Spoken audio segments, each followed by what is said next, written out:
So I'm going to add a little bit of darkness here. Again, I've got the opacity down to about 60% there. And I'm just slowly building it up. Okay, doesn't have to be much, I don't want a lot. I still want that nice bright, but you know, I want some contrast in there. There we go. Okay, and now adding the darkness to this side. The white highlights I'm going to put in this side of the hair are going to stand out a lot more. Okay, so now we've got that. Okay, I'm making another layer, and for this layer I'm just going to add some white highlights.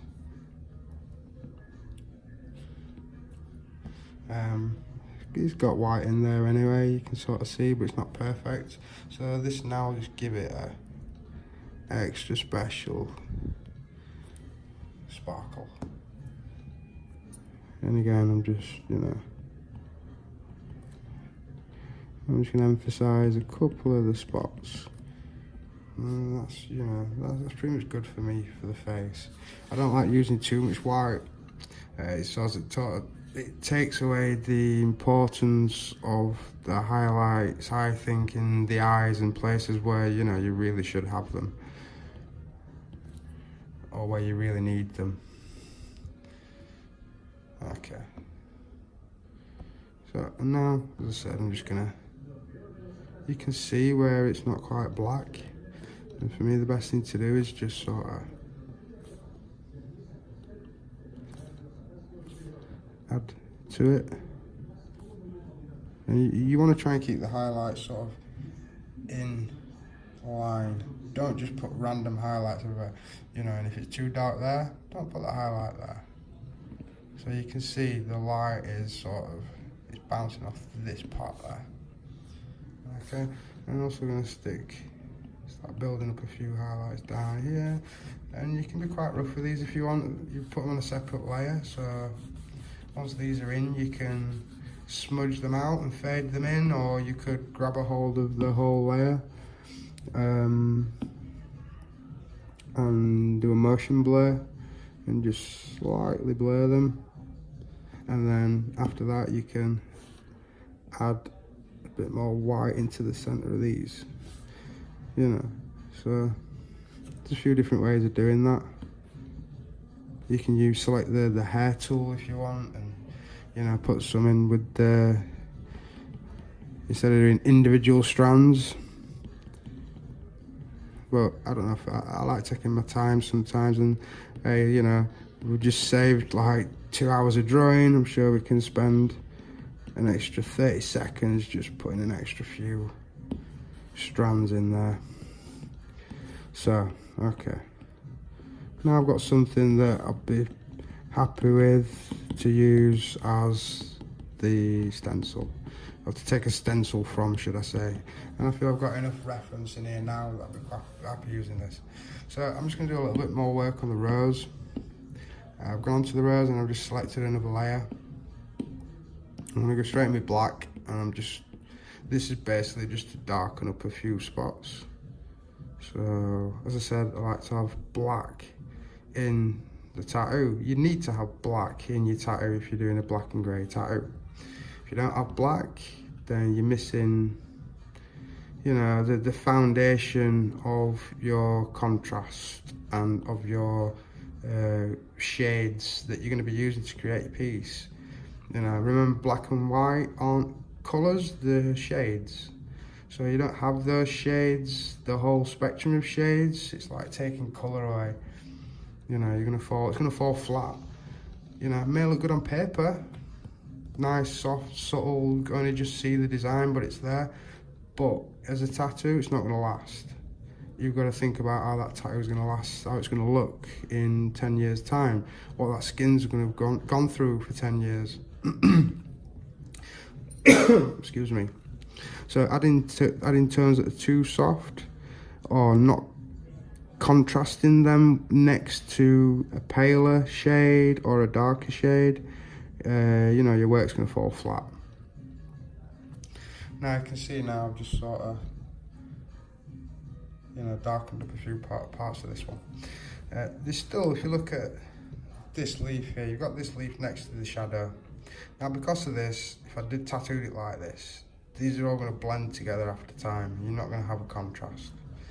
Again, very important. Contrast, contrast, contrast. So what I'm going to do just under this leaf now is just give it a little bit of dark shading. So when I do the tattoo, you know, I'm going to shade down, pull this down, and probably pull it into the rose here. Again, you've got white, you want to show white, put black next to it. You know, put a strong black next to it. Okay. So now we sort of see the whole rose, okay? And we've got a nice Katrina there, we've got the rose, you know, nice and easy. I'm happy where they are, I'm happy how everything looks, so what I can do is put everything together. Now I'm going to create another layer, and I'm going to go and I'm going to look for some smoke. I'm not sure if this is good or the flame's better, but anyway, we're going to go with smoke. And what I'm going to do is now is I'm going to pick some light parts of the lightest parts of the rose, and I'm going to take the smoke from this and sort of drift it up through the design.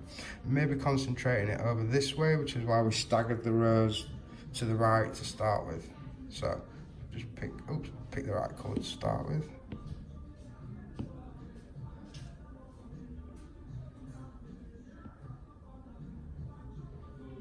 Let me just pull out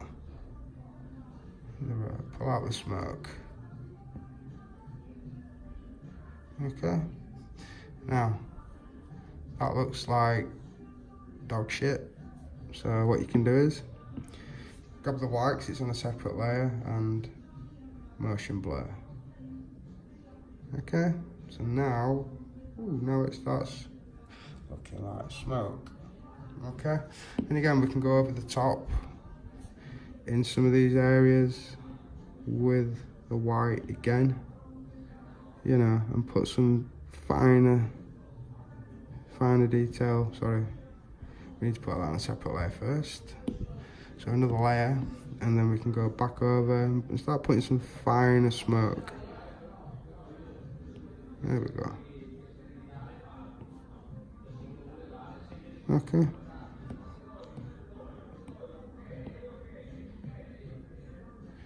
So, we'll try the motion blur again. Boss? Yeah, man. You have a light? A light? Light. Okay, sorry about that. Again, as I said, I'm at work, so there's not much I can do. People coming and going. So anyway, now you can see sort of, you know, it's been probably 10 minutes or so, and I've come up with pretty much the design. I'm going to add the smoke together. It's a little bit too much for me, so what I'm going to do is just put the eraser on big, take the opacity down, and just thin out, you know, thin out some of this, because it doesn't have to be as, you know, as crazy. So we can sort of see now that just thinning it out a little bit just finishes it off. Okay, so there it is. Let's grab the camera so you can sort of get a better view. Okay, so I could go even more, you know, put some more highlights and shading into the face, darken the top lip up a little bit, you know, add a few things.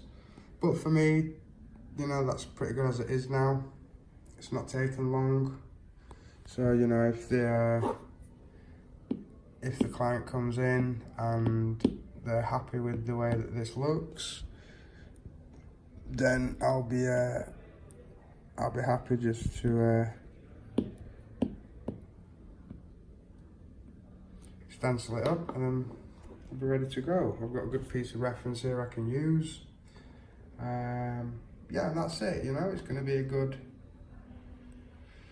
I'd probably say 3-4 hour tattoo. I may post the pictures, I may not. It's not really, I I don't know, it's not really the page I've decided to do for tattooing. It's just mainly for art, really, as a design process. So anyway, that's my Katrina done, a few minutes. I'll start posting some other stuff up, I think. I do have a really good idea for my channel. I'll see how well this video does, and maybe I'll start something going. Please hit like, subscribe. If you subscribe, then you'll get a notification when I do put this video up. It is going to include some, I will say, free tattoo designs, basically. Not, you know, love heart with mum and dad, you know, designs like this, and they're going to be free. So if you like the idea of that, then pass this video around. I don't know, leave a comment if you think that's a good idea. You know, you can leave a comment, and then I'll get something going. So anyway, hope someone's learnt something from this.